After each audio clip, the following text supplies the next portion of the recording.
चमेलीपुर गांव में कालू हरी नाम के दो दोस्त रहते थे।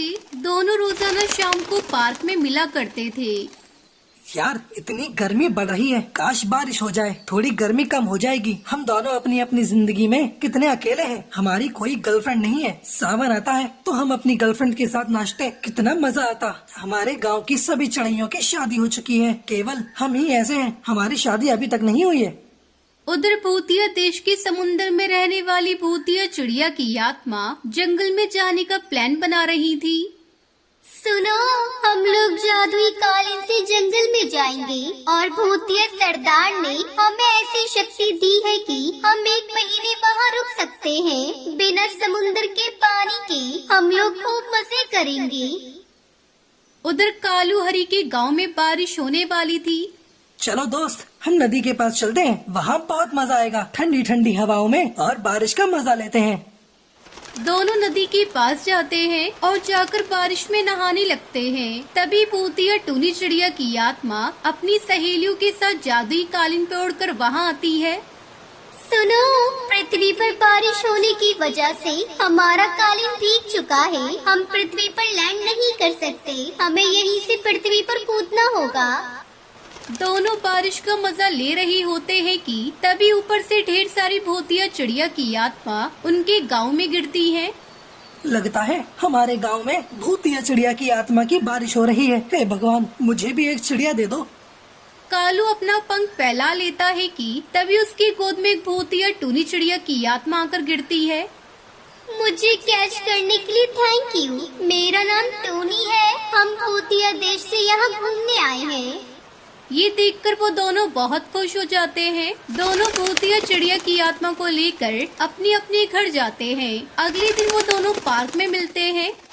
अरे यार, तुझे पता है जो कल हमें भूतिया चिड़िया की आत्मा मिली ना, वो जंगल घूमना चाहती है। चलो हम उन्हें सिनेमा ले चलते हैं और रेस्टोरेंट में खाना खिलाते हैं।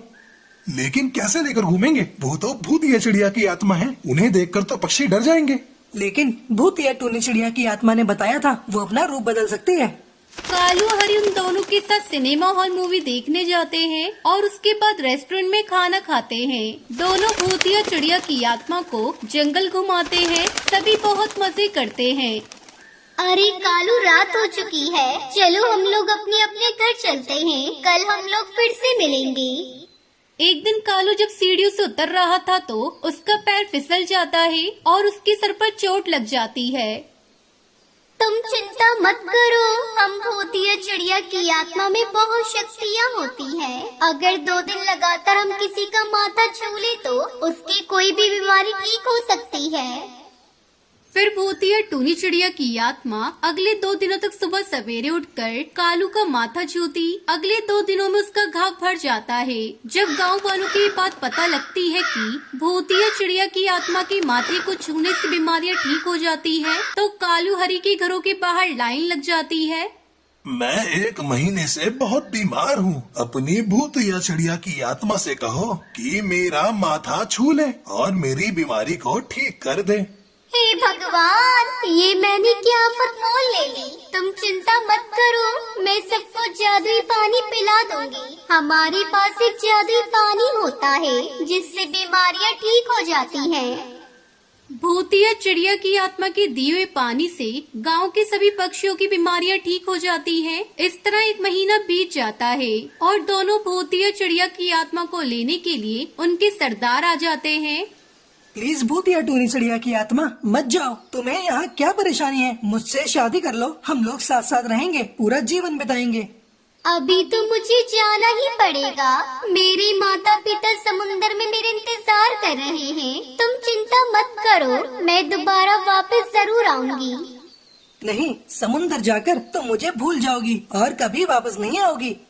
नहीं, मैं तुमसे प्रेम करने लगी हूँ। मैं तुम्हें कभी नहीं भूलूंगी। मैं वादा करती हूँ, मैं जरूर आऊंगी और तुमसे शादी करूंगी।